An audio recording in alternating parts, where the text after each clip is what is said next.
here, and for the past couple of weeks, we've been talking about some lost stuff in this series, Lost and Found. But have you ever thrown away something that you later regretted? Now, think about it and maybe throw something over in the chat, something you threw away but later regretted. Sometimes we throw something away because we think we'll need it, we'll never need it again. But other times we throw things away by accident, like this woman did. Check this out. المصريين من أقسامية.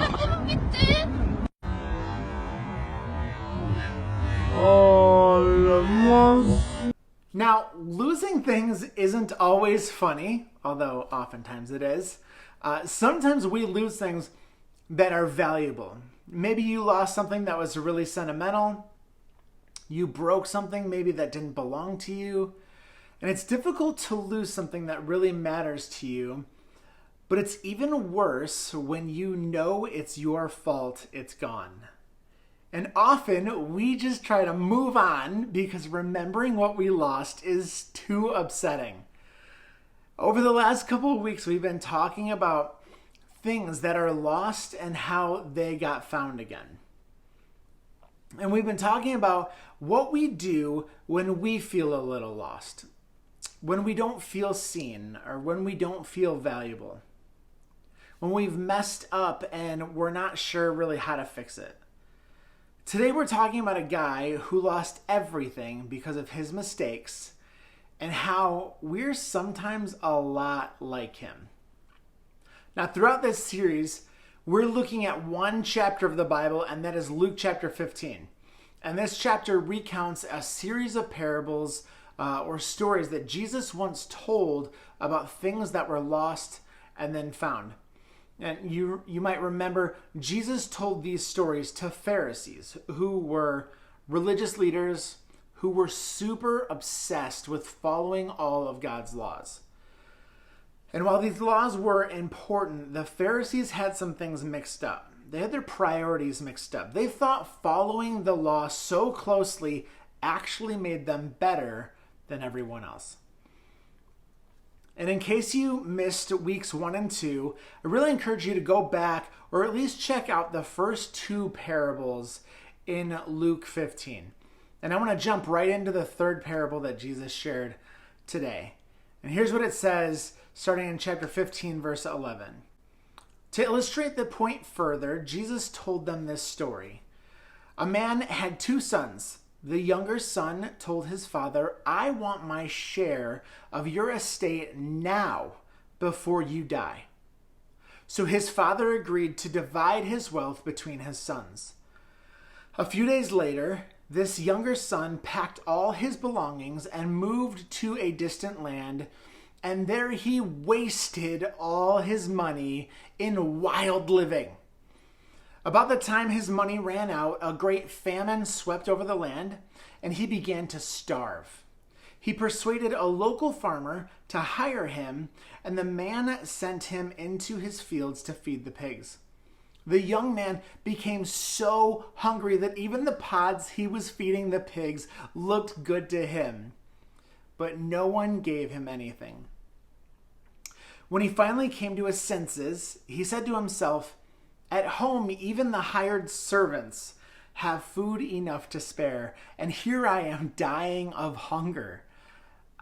I'll just go home to my father and say, 'Father, I've sinned against both heaven and you, and I am no longer worthy of being called your son. Please take me on as a hired servant.'" Now, we can all probably find something in common with this son. He was impulsive, hurtful, selfish, and maybe it wasn't his intention to be hurtful, but asking for his inheritance early was like saying, "Dad, you're worth more to me dead than alive. So give me the money so I don't have to depend on you or even have a relationship with you anymore." And even though the son had safety and food and money at home, he was dreaming of a place of freedom where he could do whatever he wanted to do. spend his money and have fun, find everything he thought he was missing at home. And it was fun for a little. And then the famine came, and people lost their jobs. And he struggled to find food, and he wound up working for a pig farmer and ate whatever the pigs ate. Now, here's what we miss if we don't try to stop to understand the context of this story. These religious leaders that Jesus was sharing this parable with saw pigs as unclean animals. They were forbidden by God. To follow God, they believed you couldn't eat any pork, which just shows me they clearly never had bacon, because that is amazing. And when the son ate with the pigs, the Pharisees viewed this as a sin. And while you might feel compassion, the Pharisees would likely have felt disgust and judgment just thinking about that. And obviously, Jesus was using a fictional story to communicate a point. This son had thrown away everything that had been good in his life. He had lost his family, his money, and his livelihood. Because of his own choices, he found himself isolated and disconnected from God and others. And filled with shame for squandering his father's wealth, he decided to go home, not as a son, but hoping to just become a servant in his father's house. And here's what we read picking up in verse 20. So he returned home to his father, and while he was still a long way off, his father saw him coming. Filled with love and compassion, he ran to his son, embraced him, and kissed him.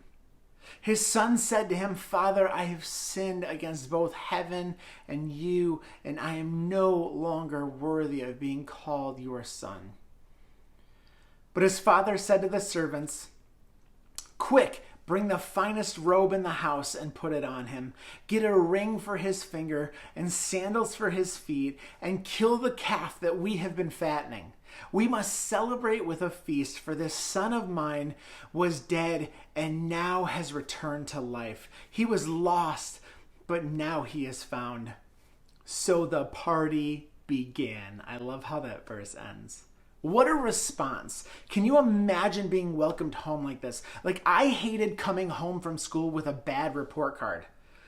This father had so much love and compassion for his son that he ran to his son to hug and kiss him. And a hug isn't the only thing the father gave his son. He also gave him gifts. And these gifts signified that the father was accepting his son back into the family. So what do we discover about who God is and what he wants us to do? Like the father in the parable, God is so kind and loving and patient with us. When you've made decisions or mistakes that have led you far from God, I hope you remember what the son in this story discovered about his father. That when you feel lost, Jesus always welcomes you back. So what about you? Have you ever felt disconnected from God because of your choices or your mistakes? Or maybe you feel that way right now, in this very moment, or you've never felt connected with God in the first place. Are you not sure how to connect or reconnect with God? Are you not sure God would even want you back or cares that you've been gone? And I hope that I can make you feel a little better today by saying, me too. If you can relate, I hope you remember the story of this son. Just like his loving father, God always welcomes you back home, whether it's for the first time or for the 100th time. And I think one of the reasons it's so hard for us to believe that Jesus always welcomes us back is because we've encountered some Jesus followers who are pretty much the opposite of welcoming. Think about what makes a place feel welcoming. And if Elevate is the kind of place that makes you feel welcome, I wonder, how welcoming is our group? How can we be more welcoming? Who has felt unwelcomed by Jesus because they felt unwelcome by us? How welcoming are you as an individual? And how can you be more welcoming? See, in the same way that Jesus always welcomes you back, you have the ability to help others know they're welcome too. Be challenged by this truth that Jesus shared with the Pharisees. Don't miss this. The people we fail to welcome are the people Jesus welcomes with open arms. And my prayer for you is that you allow the welcoming heart of Jesus to change you so deeply that you begin to actively welcome others back. Not in a way where you just sit around and wait for the opportunity to find you, but in a way where you are passionately searching out the opportunity to encounter them. When the Father saw his Son in the distance, he didn't wait for him. When he saw him, he ran. He went after the opportunity to welcome someone who was lost back into the family. And this is the heart of Jesus. Elevate. The opportunities to welcome lost people are all around us. And I challenge you to actively and passionately search them out. And when you find them, run. Seize the opportunity and calling that Jesus has for each and every one of us.